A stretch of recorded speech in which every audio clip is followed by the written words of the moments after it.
ഏഴാം ക്ലാസ്സിലെ സമചതുരങ്ങളും മട്ടത്രികോണങ്ങളും എന്നുള്ള 11ാമത്തെ ചാപ്റ്ററാണ് കേട്ടോ ഡിസ്കസ് ചെയ്യുന്നത്. അതിൽ സമചതുര പരപ്പ് എന്നുള്ള ആദ്യ ഭാഗമാണ് കേട്ടോ. അപ്പോൾ വശങ്ങളുടെ നീളം 3 മീറ്റർ ആയ സമചതുരത്തിൻ്റെ പരപ്പളവ് എത്രയാണെന്നാണ്. അപ്പോൾ സമചതുരമാണ്, എല്ലാ വശങ്ങളും തുല്യമാണ് അല്ലേ, അതൊക്കെ അറിയാവുന്ന കാര്യമാണ് അല്ലേ. അപ്പോൾ നമുക്കിങ്ങനെ പരപ്പളവ് കാണാം. പരപ്പളവ് നീളം ഇൻറ്റു വീതിയാണ്. ഇവിടെ നീളവും വീതിയും തുല്യമാണ് അല്ലേ. ഇവിടെ 3, ഇവിടെ അത് തന്നെയാണ് അല്ലേ. അപ്പോൾ 3 മീറ്റർ ആണ് അല്ലേ, 3 മീറ്റർ ആണ്. അപ്പോൾ നമ്മളിവിടെ 3 മീറ്റർ എന്ന് കൊടുത്തു. ഇനി പരപ്പളവ് കാണാൻ എന്ത് ചെയ്താൽ മതി?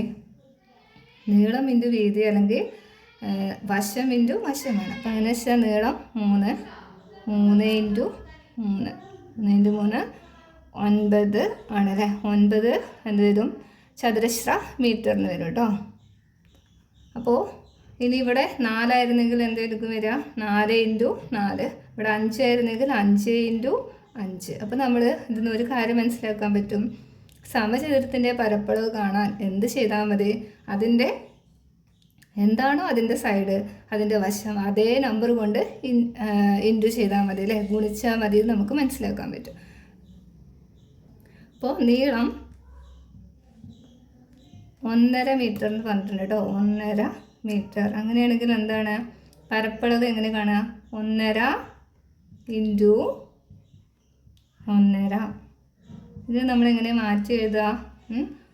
ഈ തമ്മിൽ ഗുണിക്കുക അല്ലേ. 2 3 2 2 2 + 1 3 3/2 ഇൻറ്റു ഇവിടെയല്ലേ 2 2 2 + 1 3 3/2. എന്താണോ അതിൻ്റെ ഡിനോമിനേറ്റർ അഥവാ ഇതിൻ്റെ ഛേദത്തിലുള്ള നമ്പർ അത് തന്നെ താഴെ കൊടുക്കുക കേട്ടോ. ഇതും മുകളിലുള്ള നമ്പർ താഴെയുള്ള നമ്പറും ഇവിടെ ഇൻറ്റു ചെയ്ത് ഈ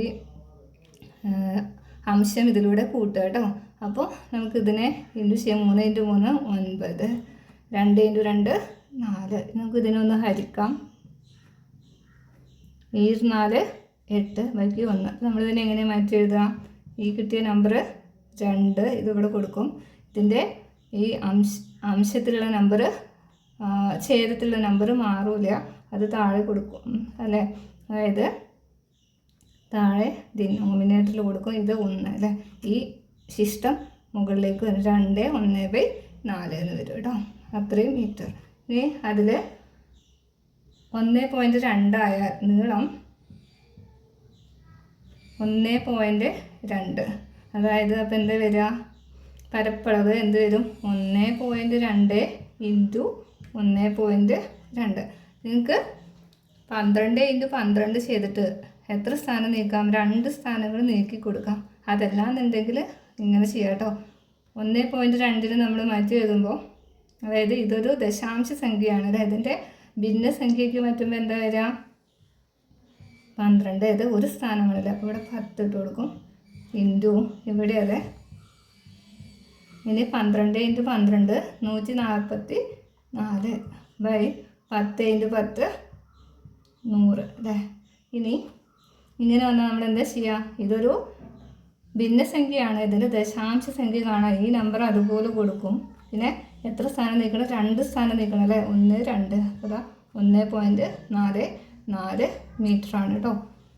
ഇനി ഇത് ചെയ്യാൻ ബുദ്ധിമുട്ടുള്ള ആൾക്കാരാണെങ്കിൽ നിങ്ങൾ 12 ഇൻറ്റു 12 ചെയ്യുക. അപ്പോൾ നിങ്ങൾക്ക് 144 എന്ന് കിട്ടും അല്ലേ. 144. ഇനി ഇവിടുന്ന് എത്ര സ്ഥാനം നീക്കണം നോക്കുക കേട്ടോ. 1 എത്ര സ്ഥാനങ്ങളാണ് പോയിൻ്റ് കഴിഞ്ഞിട്ട് എത്ര സ്ഥാനമുണ്ട് അത്രയും സ്ഥാനം നീക്കി കൊടുക്കുക. അപ്പോൾ ഇവിടെ 1 2. അപ്പോൾ 1 2 ഇവിടെ വരും. ഇങ്ങനെ ചെയ്താൽ ആൻസർ കിട്ടും കേട്ടോ. അപ്പോൾ ഇവിടെ നമ്മൾ പരപ്പളവ് കാണാൻ എന്താ ചെയ്തത്? ഈ 3 ഇൻറ്റു 3 ഇതിന് പകരം നമുക്ക് ഇങ്ങനെ എഴുതാം കേട്ടോ. അതായത് ഈ 3 2 അല്ലേ. അതായത് അങ്ങനെ 3 സ്ക്വയർ, അതായത് 3 ഇൻറ്റു 3 3ൻ്റെ വർഗ്ഗം കണ്ടാൽ മതി അല്ലേ. അപ്പോൾ നമുക്ക് ഇതിനെ എങ്ങനെ എഴുതുന്നതിന് വർഗ്ഗം എന്ന് പറയും കേട്ടോ. അപ്പോൾ 3 ഇൻറ്റു 3 അതായത് പരപ്പളവ് കാണാൻ, സമചതുരത്തിൻ്റെ പരപ്പളവ് കാണാൻ എന്ത് ചെയ്താൽ മതി? ആ വശത്തിൻ്റെ വർഗ്ഗം കണ്ടുപിടിച്ചാൽ മതി കേട്ടോ. അതേ നമ്പർ ആയിട്ട് അല്ലേ. അപ്പോൾ 3 ഇൻറ്റു 3 9. ഇനിയിപ്പോൾ ഇവിടെ 5 ആയിരുന്നെങ്കിൽ 5 ഇൻറ്റു 5 25. അപ്പോൾ 5 സ്ക്വയർ. അപ്പോൾ 5 ഇൻറ്റു 5 25 എന്ന് വരും. അപ്പോൾ നമ്മൾ കണ്ടുപിടിച്ച ഇത് 3 ഇവിടെ 1 1/2 അല്ലേ, 1.5. അപ്പോൾ ഇനി 1.5 × 1.5 എന്ന് എഴുതുന്നതിന് പകരം നമുക്ക് എന്ത് എഴുതിയാൽ മതി? 1.5 ഇതിൻ്റെ വർഗ്ഗം കണ്ടാൽ മതി കേട്ടോ. ഇങ്ങനെ എഴുതി കൊടുക്കാം. അപ്പോൾ നമുക്ക് വശം തന്നാൽ, സൈഡ് തന്നാൽ നമുക്ക് എന്ത് കണ്ടുപിടിക്കാൻ പറ്റും? പരപ്പളവ് കണ്ടുപിടിക്കാൻ പറ്റും. ഇനി പരപ്പളവ് തന്നാൽ എങ്ങനെയാണ് നമ്മൾ ഇതിൻ്റെ സൈഡ് കണ്ടുപിടിക്കുക? ഇതിൻ്റെ വശം കണ്ടുപിടിക്കാനാണ് കേട്ടോ. അങ്ങനെ ഒരു ചോദ്യമുണ്ട്.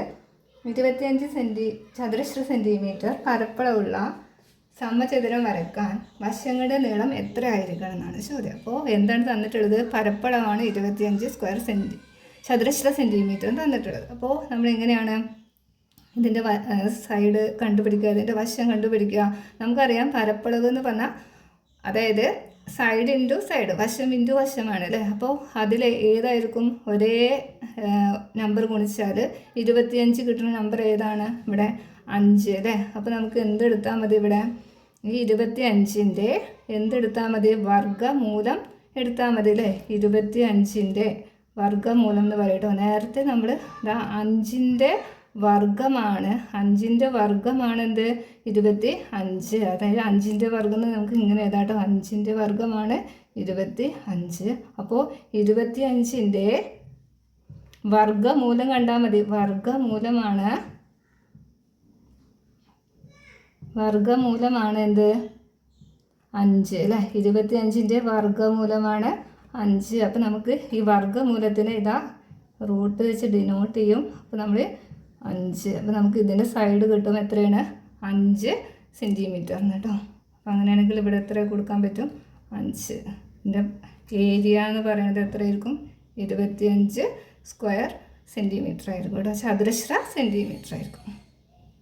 അപ്പോൾ നമുക്ക് ഏതിൻ്റെ ഇങ്ങനെ കണ്ടുപിടിക്കാൻ പറ്റില്ല. അപ്പോൾ വേറെ ഏത് തന്നാലും നമുക്ക് ഇതുപോലെ കണ്ടുപിടിക്കാൻ പറ്റും.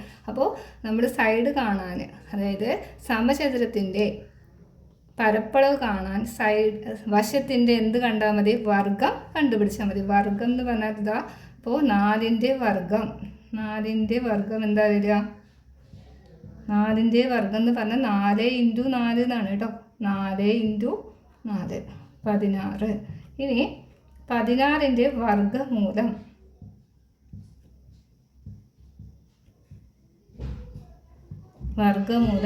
എന്താണ്? 16ൻ്റെ വർഗ്ഗമൂലം എന്ന് പറഞ്ഞാൽ എന്താണ്? ഏത് ഒരേ നമ്പർ ഗുണിച്ചാലും നമുക്ക് ഇങ്ങനെ എഴുതാം. അതിന് 16 നമുക്ക് എന്താ കിട്ടുക?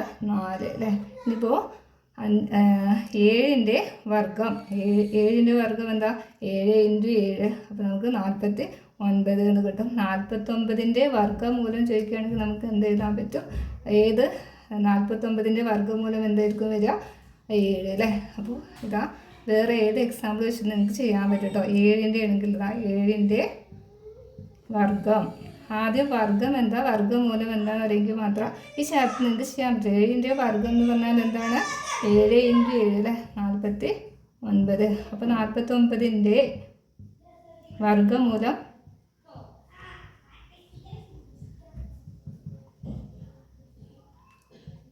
ഏത് നമ്പർ ഗുണിച്ചപ്പോഴാണ് നമുക്ക് 49 എന്ന് കിട്ടിയത്? 7 അല്ലേ. ഒരേ നമ്പർ ഗുണിച്ചപ്പോൾ 7 കേട്ടോ. അപ്പോൾ ഇതുപോലെയാണ്. അപ്പോൾ നമുക്ക് സ്ക്വയറിനെ സംബന്ധിച്ച്, അതായത് സമചതുരത്തിൻ്റെ വശം കാണാൻ എന്ത് ചെയ്താൽ മതി? എന്താണോ അതിൻ്റെ സൈഡ്, അതിൻ്റെ വർഗ്ഗം കണ്ടുപിടിച്ചാൽ മതി. അതിൻ്റെ പരപ്പളവ് തന്നിട്ട് അതിൻ്റെ സൈഡ് കണ്ടുപിടിക്കാൻ പറഞ്ഞാൽ അതിൻ്റെ വശം കണ്ടുപിടിക്കാൻ അതിൻ്റെ എന്ത് കണ്ടാൽ മതി? പരപ്പളവിൻ്റെ വർഗ്ഗമൂലം കണ്ടുപിടിച്ചാൽ മതി കേട്ടോ. അപ്പോൾ ഇതാണ് വർഗ്ഗമൂലം. 49ൻ്റെ വർഗ്ഗമൂലം എന്താ വരിക? 7. അപ്പോൾ ഇനി ഇവിടെ 100ൻ്റെ വർഗ്ഗമൂലം എന്താ വരിക? 100ൻ്റെ വർഗ്ഗമൂലം 10 അല്ലേ. 10ൻ്റെ വർഗ്ഗമാണ് എന്ത് വരിക? 100 കേട്ടോ. അപ്പോൾ ചെറിയ നമ്പർ ഏകദേശം നമുക്ക് അങ്ങനെ കണ്ടുപിടിക്കാൻ പറ്റൂലേ. ഇപ്പോൾ 196 എന്നുള്ള നമ്പർ വന്നു വെച്ചിരിക്കുക. 196. ഇത് പെട്ടെന്ന് നമുക്ക് 196 എന്ത് തന്നിട്ടുള്ളത്? പരപ്പളവ്. 196 എന്ന് പറഞ്ഞത് എന്താണ്? പരപ്പളവ്. ചതുരശ്ര സെൻറ്റിമീറ്റർ ആണ് കേട്ടോ പരപ്പളവ് തന്നിട്ടുള്ളത്. അപ്പോൾ നമുക്ക് എങ്ങനെയാണ് ഇതിൻ്റെ സൈഡ് കണ്ടുപിടിക്കുക? അതായത് ഈ പരപ്പളവിൻ്റെ എന്ത് കണ്ടാൽ മതി? വർഗ്ഗമൂലം കണ്ടുപിടിച്ചാൽ മതി അല്ലേ. 196 എന്ന് പറയുമ്പോൾ ഇത് കാണാൻ നമ്മളിതിനെ 196നെ ഒന്ന് ഘടകങ്ങളാക്കുക കേട്ടോ. 2, 19 9 2 18 പിന്നെ 1 8 2 16 ബാക്കി 2 4 2 8 8 2 18 അപ്പോൾ 49 7 പൂഴും 7 7 എത്ര പ്രാവശ്യം വന്നു 2 2 7 7 അല്ലേ. അപ്പോൾ അതിന് നമ്മൾ ഒരു 2 എടുക്കുക കേട്ടോ. 2 ഇവിടെ 2 7 വന്നു, അതിൽ നിന്ന് നമ്മൾ എന്തെടുക്കുക ഒരു 7 എടുക്കുക കേട്ടോ. അപ്പോൾ 7 14 14 എന്നുള്ള നമ്പറാണ് എന്ത് നമുക്കിവിടെ സൈഡായിട്ട് കിട്ടുക, ഇതിൻ്റെ വശമായിട്ട് കിട്ടുക കേട്ടോ. 14 സെൻറ്റിമീറ്റർ എന്ന് കിട്ടും. ഇനി ഇതിന് പകരം 1.96 എന്നാണ് വന്നെങ്കിലും 1.96 എന്നുള്ള ദശാംശ സംഖ്യയാണ് പരപ്പളവ് വന്നിട്ടുണ്ടെങ്കിൽ എങ്ങനെ ചെയ്യാം? ഇതിനെ ഈ നമ്പറിനെ നമുക്ക് എങ്ങനെ മാറ്റി എഴുതാൻ പറ്റും? ഇതൊരു ദശാംശ സംഖ്യയാണല്ലേ, ഇതിനെങ്ങനെ ഭിന്നസംഖ്യയിലേക്ക് മാറ്റുക? 6 എത്ര സ്ഥാനം? 2 സ്ഥാനം നിൽക്കണമല്ലേ. അപ്പോൾ 2 0 ഇട്ട് കൊടുക്കണം. അങ്ങനെയാണെങ്കിൽ ഇങ്ങനെ വരുമ്പോൾ നമ്മൾ ഇതിനെങ്ങനെ മാറ്റി എഴുതുക? ഇതിനെ നമ്മൾ വീണ്ടും എന്തിലേക്ക്, ഇതിനെ 196 ഇപ്പം നമ്മൾ കണ്ടുപിടിച്ച് വെച്ചു അല്ലേ, എന്താണ് 14. അപ്പോൾ 14 പിന്നെ 100ൻ്റെ വർഗ്ഗമൂലം എന്താണ് വരിക? നമുക്ക് ഇതിനെ റൂട്ടിലേക്ക് കൊടുക്കാം കേട്ടോ. അപ്പോൾ നമുക്ക് എന്ത് എഴുതാൻ പറ്റും? 100നെ അതായത് 10 അല്ലേ, 10 × 10 അല്ലേ 100. ഇങ്ങനെ വന്നാൽ നമുക്ക് എന്ത് ചെയ്യാൻ പറ്റും? ഇതൊരു ഭിന്നസംഖ്യയാണ്, ഇതിൻ്റെ ദശാംശ രൂപത്തിലേക്ക് മാറ്റി കൊടുക്കുക അല്ലേ. ഒരു 0 അപ്പോൾ ഇവിടുന്ന് ഒരു സ്ഥാനം നീക്കുക 1.4 ആണ്. ഇനി ഇത് ഇങ്ങനെ ചെയ്യാനും ബുദ്ധിമുട്ടാണെങ്കിൽ നിങ്ങൾ ഇവിടെ നോക്കുക. അപ്പോൾ നമുക്കറിയാം 196 14 അല്ലേ. അപ്പോൾ നമ്മൾ എന്ത് ചെയ്താൽ മതി? ഇവിടെ എത്ര സ്ഥാനങ്ങളുണ്ടോ നോക്കുക കേട്ടോ. 2 സ്ഥാനമാണ് വന്നിട്ടുള്ളത് അല്ലേ. അപ്പോൾ നമ്മൾ എന്ത് ചെയ്യുക? ഒരു സ്ഥാനം നീക്കിയിട്ട് എന്ത് ചെയ്യുക? അതിന് പോയിൻ്റ് കൊടുക്കുക കേട്ടോ. ഇനി പേജ് നമ്പർ 149 ക്വസ്റ്റ്യൻസ് ആണ് ചെയ്യുന്നത് കേട്ടോ. ചുവടെ പറയുന്ന പരപ്പളവുകളുള്ള സമചതുരങ്ങളുടെ വശങ്ങളുടെ നീളം കണക്കാക്കി നോക്കൂ. ഉത്തരങ്ങൾ സംഖ്യകളുടെ വർഗ്ഗമൂലമായി എഴുതുക. ഇപ്പം എന്താണ് വർഗ്ഗം എന്നും എന്താണ് വർഗ്ഗമൂലം നമ്മൾ പഠിച്ചു അല്ലേ.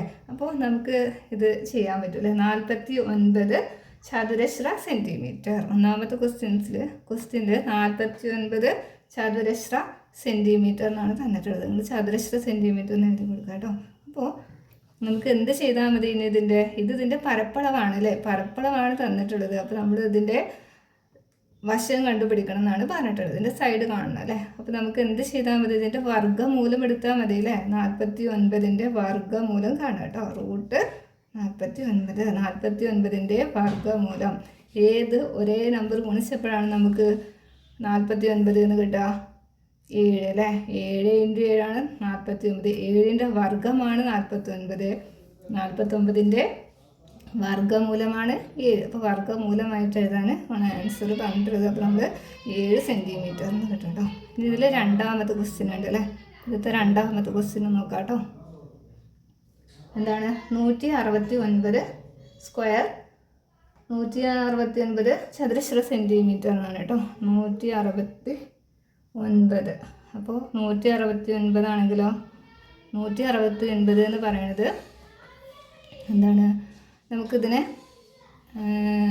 അതായത് 13 × 13 ഗുണിച്ചാലാണ് നമുക്ക് എന്ത് കിട്ടുക? 169 കിട്ടുക. നിങ്ങളൊന്ന് ഗുണിച്ച് നോക്കുക. അപ്പോൾ നമുക്ക് 169.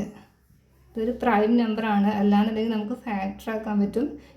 അതും ചെയ്യാൻ പറ്റില്ല. അപ്പോൾ 13 × 13. അപ്പോൾ നമുക്ക് എന്ത് കിട്ടും? 13 ഇതിൻ്റെ 13 സെൻറ്റിമീറ്റർ എന്ന് കിട്ടും കേട്ടോ. ഇനി അതിലെ അപ്പോൾ മൂന്നാമത്തെ ക്വസ്റ്റ്യൻ 400 കേട്ടോ. പരപ്പളവ് 400 തന്നിട്ടുണ്ട് അല്ലേ. അപ്പോൾ 400 ആണ് തന്നിട്ടുള്ളത്. അപ്പോൾ നമ്മൾ എന്ത് ചെയ്യുക? അതിൻ്റെ വർഗ്ഗമൂലം കണ്ടുപിടിക്കുക അല്ലേ. 400ൻ്റെ വർഗ്ഗമൂലം എന്താണെന്ന് നോക്കാം. അപ്പോൾ 400 എന്ന് പറഞ്ഞ നമ്പർ ഏത് നമ്പറാണ്? ഒരേ നമ്പറാണ് ഗുണിച്ചാൽ നമുക്ക് 400 കിട്ടുക എന്നുള്ളത്. നമുക്ക് 100 ആണെങ്കിൽ പറയാൻ പറ്റും എന്താണ്? 10 × 10 എന്ന് പറയാൻ പറ്റും അല്ലേ. ഇവിടെ അങ്ങനെ പറയാൻ പറ്റുന്നില്ല, വലിയ നമ്പർ ആയതുകൊണ്ട്. അപ്പോൾ നമുക്ക് ഇതിൻ്റെ ഘടകങ്ങളാക്കാം കേട്ടോ, നേരത്തെ ചെയ്ത പോലെ.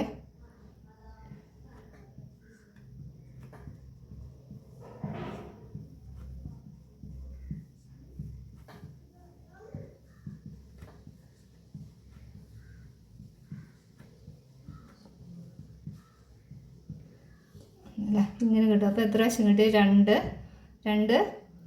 അതായത് 2 അല്ലേ, 2 എത്ര പ്രാവശ്യം കിട്ടും? 4 പ്രാവശ്യം കിട്ടിയിട്ടുണ്ട്. അപ്പോൾ ഇതിൽ നിന്ന് ഒരു 2 ഉണ്ട്, അതിൽ നിന്ന് ഒരു 2 എടുക്കാം. പിന്നെ ഇവിടെ 2 ഉണ്ട്, അതിൽ നിന്ന് വീണ്ടും 2 എടുക്കാം. 2 5 ഉണ്ട്, അതിൽ നിന്ന് എന്ത് ചെയ്യുക? ഒരു 5 എടുക്കുക. 2 4 4 × 5 20 അല്ലേ. അപ്പോൾ 4 × 5 ആണ് കേട്ടോ 20. അപ്പോൾ നമുക്ക് 20 സെൻറ്റിമീറ്റർ എന്ന് കിട്ടും കേട്ടോ. ഇനി അതെല്ലാം നമുക്കറിയാം, വേഗത്തിൽ പറ്റുന്ന ആൾക്കാരാണെങ്കിൽ 2 √4 എന്ന് പറഞ്ഞാൽ എന്താണ്? 2 ആണ് അല്ലേ. അപ്പോൾ 2 അതിൻ്റെ കൂടെ ഒരു 0 ഇട്ട് കൊടുക്കുക കേട്ടോ. അവിടെ 2 0 ആണ്, അപ്പോൾ നമ്മൾ ഒരു 0 ഇട്ട് കൊടുക്കുക. അപ്പോൾ 20 ഇങ്ങനെ കണ്ടുപിടിക്കുക കേട്ടോ. ഇത് ഘടകങ്ങളാക്കാൻ മനസ്സിലാകാത്തവർക്ക് വേണ്ടി ഒന്നും കൂടി പറയാം. ഇവിടെ 4 2 ഇത് ആദ്യം വന്നു, അതിൽ നിന്ന് ഒരു 2 എടുത്തു. ഇവിടെയും വീണ്ടും 2 പ്രാവശ്യം 2 വന്നു, അതിൽ നിന്ന് ഒരു 2 എടുത്തു. 2 5 വന്നു, 2 ഒരേ നമ്പർ വരെ വെച്ചാൽ അതിന് ഒരു പ്രാവശ്യം എടുക്കുക കേട്ടോ. അങ്ങനെ 5 എന്നിട്ട് നമുക്ക് 2 × 2 4 4 × 5 20 എന്ന് കിട്ടും. അപ്പോൾ അടുത്തത് 4ാമത്തെ ക്വസ്റ്റ്യൻ 225 അല്ലേ. 225 നമ്മൾ എന്ത് ചെയ്യുക? ഇതിൻ്റെ വർഗ്ഗമൂലം കണ്ടുപിടിക്കുക കേട്ടോ. അപ്പോൾ ഇതുപോലെ നമുക്കിതിനെ ഘടകങ്ങളാക്കി കൊടുക്കാം. ഇതിൽ 5 അവസാനിക്കുന്ന നമ്പറാണ്, അപ്പോൾ 5 ആണ് പോവുക അല്ലേ. 5 എത്ര പ്രാവശ്യം പോവും? 22 4 5 20 ബാക്കി 22 25. അപ്പോൾ 5 25 5 9 5 45 3. അപ്പോൾ 5 5 2 5 വന്നു, അപ്പോൾ അതിൽ നിന്ന് നമ്മൾ ഒരു 5 എടുക്കുക. 2 3 വന്നു, അതിൽ നിന്ന് ഒരു 3 എടുക്കുക. 5 3 15 സെൻറ്റിമീറ്ററാണ് കേട്ടോ. അപ്പോൾ സ്ക്വയർ സമചതുരത്തിൻ്റെ ഒരു വശം എന്ന് പറയുന്നത് എത്ര വരും? 15 സെൻറ്റിമീറ്റർ. ഇനി 1.69 അല്ലേ, 1.69 ആണ് എന്ത്? പരപ്പളവ് തന്നിട്ടുള്ളത്. അപ്പോൾ നമുക്കിതിൻ്റെ വശം കണ്ടുപിടിക്കണം അല്ലേ. അപ്പോൾ ഇതൊരു ദശാംശ സംഖ്യയാണ് അല്ലേ. ഈ 169 നമ്മൾ കണ്ടുപിടിച്ച് വെച്ചിട്ടുണ്ട്, എത്രയാണ്? 13. അപ്പോൾ 1.69 എങ്ങനെ വരിക? നമുക്കിതിനെ ഇതിൻ്റെ വർഗ്ഗമൂലം കണ്ടുപിടിച്ചാൽ മതി അല്ലേ. 1.69 ഇതിന് നമുക്ക് ഈ 1.69 നമുക്ക് എങ്ങനെ എഴുതാൻ പറ്റും? പോയിൻ്റ് മാറ്റിയിട്ട് 169 ബൈ എന്ത് എഴുതാം? ഇതിന് 2 സ്ഥാനമാണ് അല്ലേ. അപ്പോൾ 2 0 100 എന്ന് എഴുതാം അല്ലേ. 169 നമ്മൾ കണ്ടുപിടിച്ച് വെച്ചിട്ടുണ്ട്. എത്രയാണ് അതിൻ്റെ ഇതെന്നുള്ളത്? 13 അല്ലേ. അപ്പോൾ 13 പിന്നെ 100ൻ്റെ നമുക്കറിയാം 10. അപ്പോൾ എത്ര വരിക? ഇതിനെ ഇത് ഭിന്നസംഖ്യയാണ്, ഇതിനെ നമ്മൾ എന്തിലേക്ക് മാറ്റുക? ദശാംശ രൂപത്തിലേക്കൊന്ന് മാറ്റുക. അപ്പോൾ എത്ര വരിക? അതായത് ഒരു സ്ഥാനം നീക്കണം അല്ലേ. 1.3 ആണ് കേട്ടോ. അപ്പോൾ 1.3 ഇത് സ്ക്വയർ മീറ്ററാണ്, ചതുരശ്ര മീറ്റർ എന്നാണ്. അപ്പോൾ ഇത് മീറ്ററിൽ കൊടുക്കുക. മീറ്റർ ചതുരശ്ര അതായത് മീറ്ററാണ്. സോറി, ഇതിനിവിടെ മീറ്ററിന് മാത്രം ഇത് സൈഡാണല്ലോ, അപ്പോൾ മീറ്ററിന് കാണാം കേട്ടോ. ഇനി നമ്മൾ 1.69 169 കണ്ടുപിടിച്ചിട്ടുണ്ട്, 13 ആണ്. അപ്പോൾ ഇവിടെ 1.69 ആണ് കാണുന്നെങ്കിൽ നിങ്ങൾ അതേ നമ്പർ ഈ 13 നമ്പറിനെ എഴുതി കൊടുക്കുക. ഈ പോയിൻ്റ് കഴിഞ്ഞിട്ട് 2 സ്ഥാനമാണെങ്കിൽ നിങ്ങൾ ഒരു സ്ഥാനം നീക്കിയിട്ട് എന്ത് ചെയ്യുക? പോയിൻ്റ് ഇട്ട് കൊടുക്കുക. പോയിൻ്റ് കഴിഞ്ഞിട്ട് ഇവിടെ 4 സ്ഥാനമാണെങ്കിൽ നിങ്ങൾ 2 സ്ഥാനം നീക്കിയിട്ട് എന്ത് ചെയ്താൽ മതി? പോയിൻ്റ് അടയാളപ്പെടുത്തിയാൽ മതി കേട്ടോ ആൻസറിൽ. അപ്പോൾ 6ാമത്തെ ക്വസ്റ്റ്യനാണ്. 6.1/4 ആണ് അതിൻ്റെ എന്ത്? 6.1/4 ചതുരശ്ര മീറ്റർ എന്നാണ് അല്ലേ. അപ്പോൾ ഇത് പരപ്പളവാണ് 6.1/4. അപ്പോൾ നമ്മളിതിനെ 6.1/4 മാറ്റി എഴുതുമ്പോൾ 6 4 24 24 പ്ലസ് 1 25 അല്ലേ. 25/4 എന്ന് എഴുതാം. 6 4 24 24 കൂടെ ഈ 1 കൂട്ടുക പ്ലസ് 1 25/4. നമുക്കിതിനെ ഈ 6.1/4 നമുക്കിതിൻ്റെ എന്ത് കണ്ടാൽ മതിയായിരുന്നു? വർഗ്ഗമൂലം കണ്ടാൽ മതി അല്ലേ. അപ്പോൾ 25/4 ഇതിൻ്റെ എന്ത് കണ്ടാൽ മതി? ഇത് 25 എന്ന് പറയുമ്പോൾ ഏതാണ്? 5 അല്ലേ. 5 × 5 25. 4 എന്ന് പറഞ്ഞത് ഏതിൻ്റെയാണ്? 2 × 2 ആണ് അല്ലേ. 2 × 2 ആണ്. അപ്പോൾ 4ൻ്റെ വർഗ്ഗമൂലം 2. 5/2 5/2 എന്ന് പറയുമ്പോൾ എത്ര വരിക? നമുക്കൊന്ന് ഹരിച്ച് നോക്കിക്കോളൂ കേട്ടോ. വേണമെങ്കിൽ 2 2 4. അപ്പോൾ ഓക്കെ 1. അപ്പോൾ നമുക്ക് പോയിൻ്റ് വെച്ചിട്ട് എഴുതാം. അപ്പോൾ 2.5 നമുക്കിവിടെ എത്ര കിട്ടും? 2.5 മീറ്ററിലാണ് തന്നിട്ടുള്ളത് അല്ലേ. അപ്പോൾ സൈഡ് അതായത് ചതുരശ്ര മീറ്ററിൽ പറഞ്ഞിട്ടുണ്ട് പരപ്പളവ്. അപ്പോൾ നമ്മൾ സൈഡ് എന്തിലേക്ക് കൊടുക്കുക, മീറ്ററിലേക്ക് കൊടുക്കുക കേട്ടോ. 2.5 മീറ്റർ. അപ്പോൾ നിങ്ങൾക്ക് ക്ലാസ് കണ്ടിട്ട് മനസ്സിലാവുകയാണെങ്കിൽ ചാനലൊന്ന് സബ്സ്ക്രൈബ് ചെയ്യുക, ഫ്രണ്ട്സിനൊന്ന് ഷെയർ ചെയ്യുക, ലൈക്ക് ചെയ്യുക കേട്ടോ, കമൻറ്റ് ചെയ്യുക. താങ്ക്